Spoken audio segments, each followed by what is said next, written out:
It's AumSum time! How does stress affect our brain? Just like lollipops affect my tongue. Oh, listen. It turns out that short-term stress is actually a good thing. When we get stressed, the fear center of our brain called amygdala activates the Hypothalamus Pituitary Adrenal Axis. This is our central stress system which releases hormones and prepares our body for fight or flight. However, chronic stress can have negative effects on our brain. How? Synapses are connections between neurons in the brain which help process and recollect information. Now, one of the hormones released during stress is cortisol.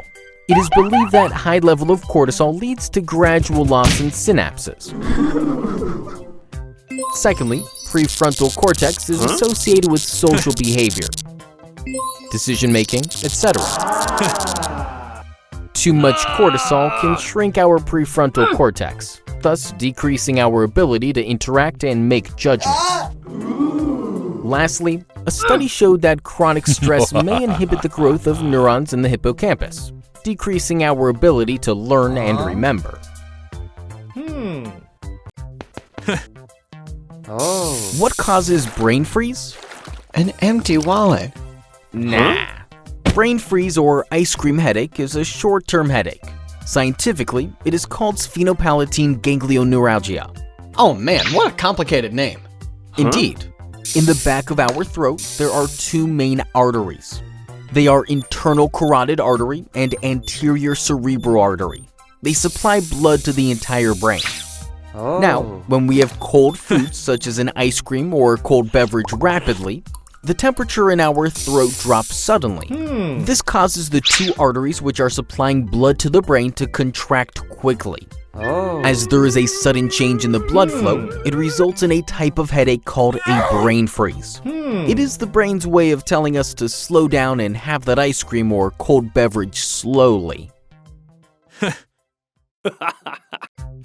How much percent of our brain do we use?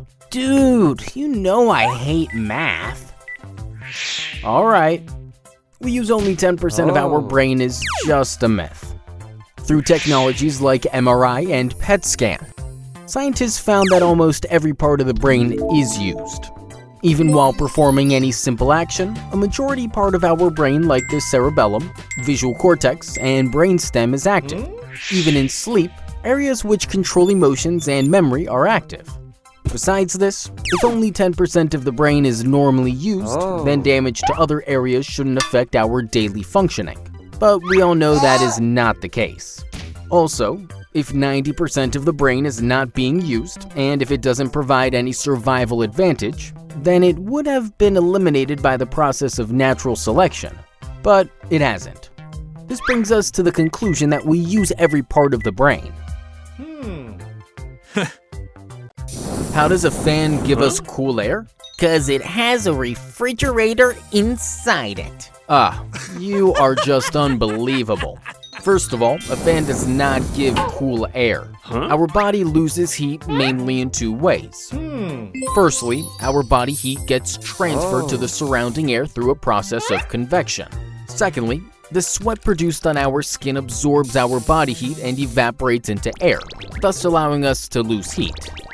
Now, without a fan, both of these above ways create a stagnant layer of hot, humid air around our skin, thus making it difficult to continue the processes of convection and evaporation. However, when we switch on the fan, it blows away the stagnant layer of hot air and replaces it with a relatively drier air, allowing the processes to continue, and thus we lose more heat and cool down faster. Topic: resonance. How does sound break glass? Obviously using a hammer.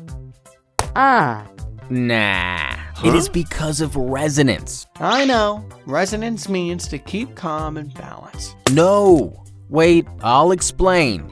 Every object when struck vibrates at its natural frequency.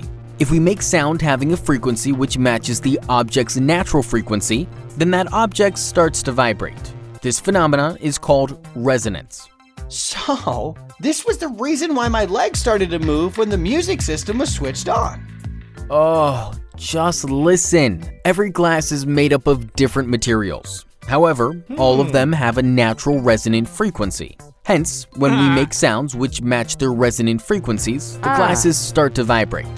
As glass is a brittle material, louder the sound, more violently will it vibrate, causing the glass to shatter into pieces.